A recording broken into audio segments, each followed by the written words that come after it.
Hey friends, welcome back. This week we're cooking up some cozy, comforting, easy, and delicious meals. So let's head on into the kitchen and let's make some delicious meals.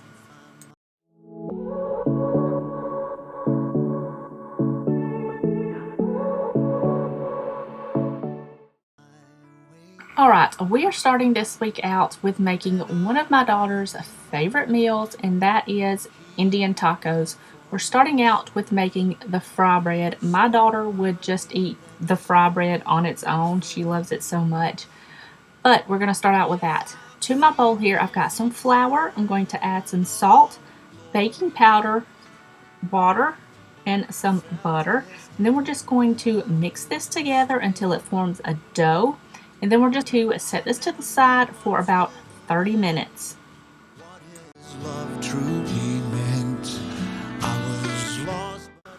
And just in case I leave any ingredients out, I will leave the links to the recipes down in the description box below.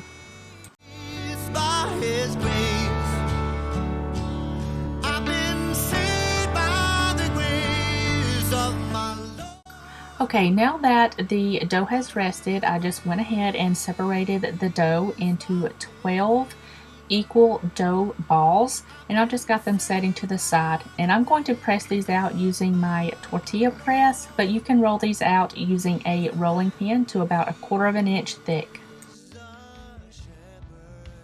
Alright, now we're going to fry these up. I've got a skillet here that has about 1/4 of an inch of oil in the bottom of my skillet. You can do non-stick if that's what you have on hand. And this is over medium heat. Once the oil gets hot, you're just going to carefully add in your dough and fry it on both sides for about 2 to 3 minutes or until it's nice and golden brown.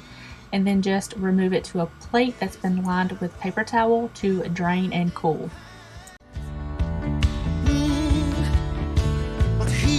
Always there. Now that the fry bread is done and setting over to the side, we're going to go ahead and make our taco meat. So I've just got a skillet here over medium-low heat, and I'm adding 1 pound of lean ground beef, but you can do turkey or chicken, whatever you have on hand or enjoy. We're going to add that in there, as well as a little bit of olive oil and some salt, pepper, and some diced onions. And I'm going to cook this until the ground beef is completely cooked through and the onions are tender.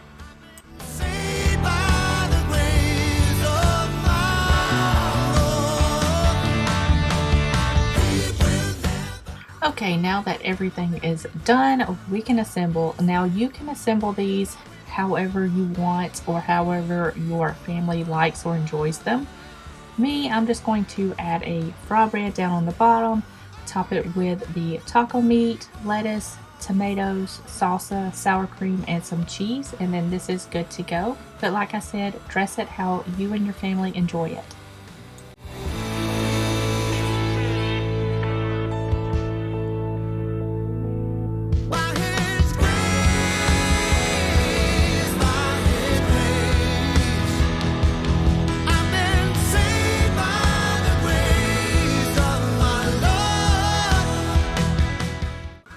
Alright y'all, here is my plate. You've already seen me assemble this.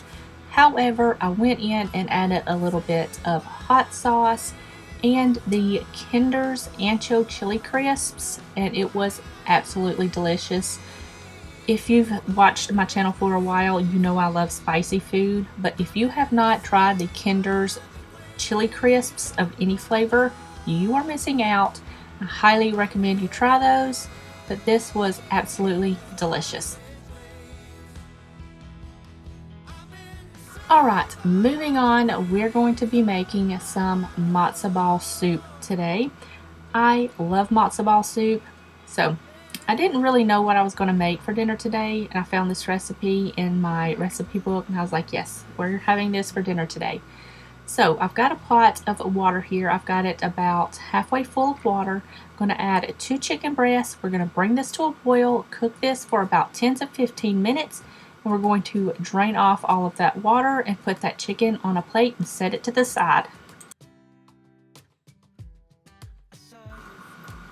Alright, I removed the chicken and set it on a plate. I drained off that water. I filled it back up with some fresh water to about halfway. And then I'm going to add in my carrots, celery, and some onion and add that chicken back into that pot.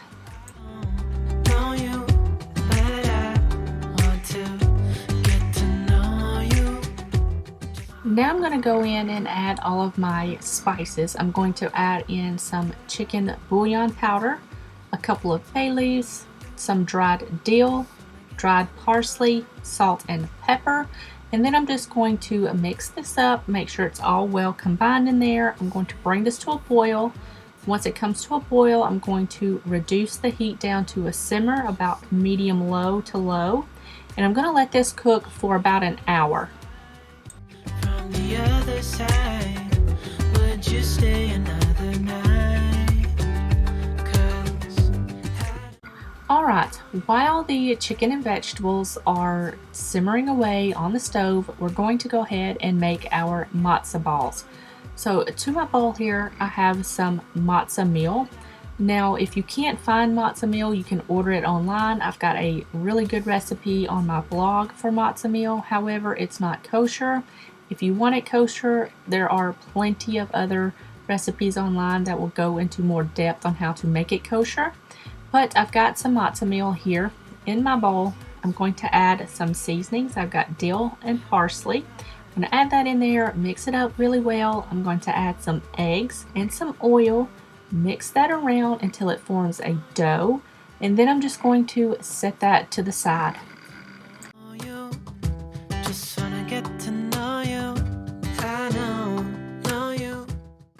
Alright, my matzo ball dough has rested for 30 minutes. I've got a 1.5 tablespoon scoop measure here. If you don't have that, just use 2 tablespoons. It will work just fine. Scoop that out into about 1.5 to 2 tablespoon measure. Roll it into balls and then place them all on a plate. So that way when the soup is done, you can just put them all in the soup at one time.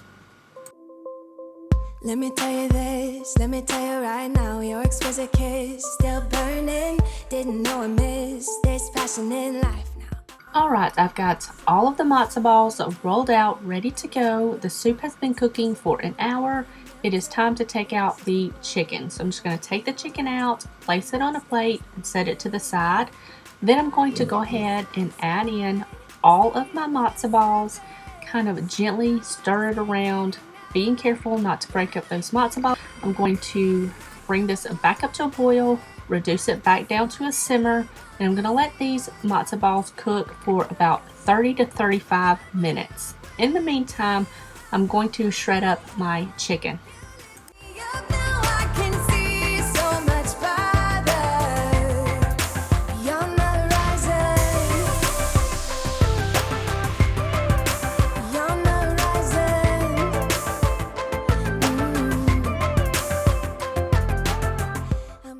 Alright, it is 35 minutes later. I'm going to remove the lid, and these matzo balls are fully cooked and nice and light and fluffy. I'm going to just stir it around just a little bit, add the chicken back in, and I'm going to add in a little bit more water because, of course, during the cooking process, the water kind of evaporates. So I'm just going to add a little bit of that. Adjust the seasoning, add a little bit more salt and pepper if it needs it, and then this is ready to serve.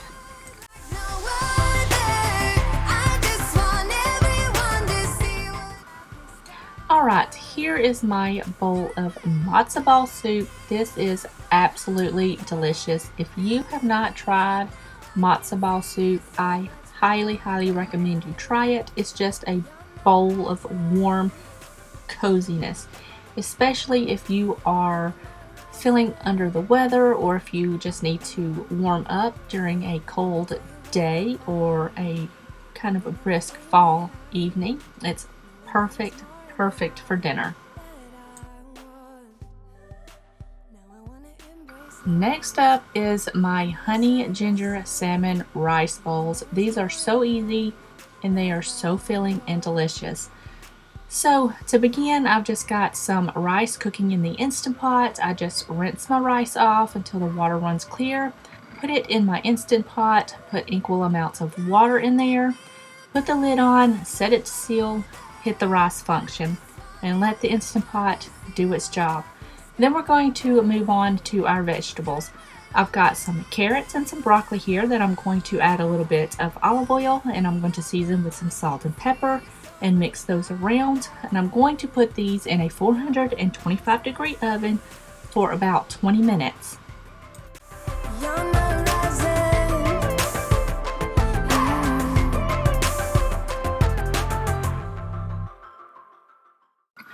Alright, so while the vegetables are in the oven cooking, we're going to go ahead and make our sauce. I want the sauce to be done before we add the salmon to the pan, so that way we can glaze the sauce over the salmon before it cooks. So to my pan here, I'm going to add some soy sauce, honey, some cornstarch, garlic, some grated ginger, and a little bit of mirin. I'm going to whisk this around over medium heat until it is nice and thickened. It should take about 5 minutes for it to thicken up. And then I'm just going to set it to the side, let it hang out until we need it. Across your face. If you wanna go out, we can go out. You can hide away just for one night. But if you Alright, the vegetables have cooked for about 20 to 25 minutes. I went ahead and added the salmon to my sheet tray here, and I'm just going to drizzle over some olive oil, add some salt and pepper to the top of that, and then I'm just going to drizzle over some of that sauce because I don't want to dip a brush into the sauce and then put it on the raw salmon and then back in the sauce. So I'm just going to use a spoon to do that and then brush it over the salmon. So once I do that, I'm going to pop this back in the oven for about 10 to 15 minutes, just depending on how thick salmon is. You're going to let this cook until a meat thermometer reads about 145 degrees, and then the salmon is done, and then this is ready to go. down your face, I know you're strong. Won't feel this way for long, no. If you wanna go out, we can go out. You can hide away just for one night. But if you wanna... Alright, so here's my bowl. When the salmon comes out of the oven, it should read 145 degrees on a meat thermometer. You can also check by how easily it flakes with a fork. If it flakes easily, it's good to go. So I've got my bowl here, and I just put some rice on the bottom, and I just added all of the goodness. I added the roasted broccoli, carrots, some radishes, the shredded salmon, some extra sauce, and some Kewpie mayo, some sesame seeds. I think I added some green onions as well, and this, you guys, was so good. Alright, now I'm making my simple oven fries. These are going to be loaded oven fries. Now I made some burgers to go with this. I just do it simply. It's just Worcestershire sauce, garlic powder, onion powder, salt and pepper, and then I just let them sit and marinate for about 30 minutes. And then I've just got that to the side. I like to get the patties from Sam's Club. I think they come in the green package, but those are so good. But anyways, I've got my fries here on a sheet tray. I'm going to add some olive oil, salt and pepper, cayenne pepper, paprika, garlic powder, and I think I added some onion powder as well. And I'm just going to toss those around, kind of even those out a little bit, and bake these at 425 degrees for 20 minutes.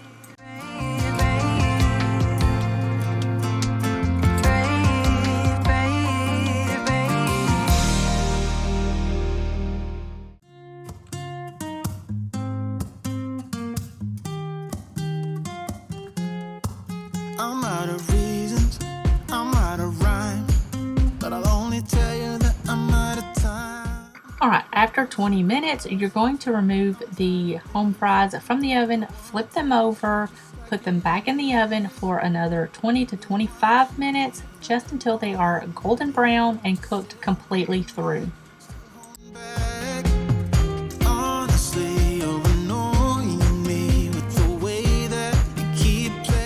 Alright, the potatoes are done and they are completely cooked through and nice and golden brown. Now that I have them out of the oven, I'm going to kind of smush them into the center of the pan here. This is just going to allow everything to kind of stick together. Then after that, we're going to top this with some shredded cheddar cheese.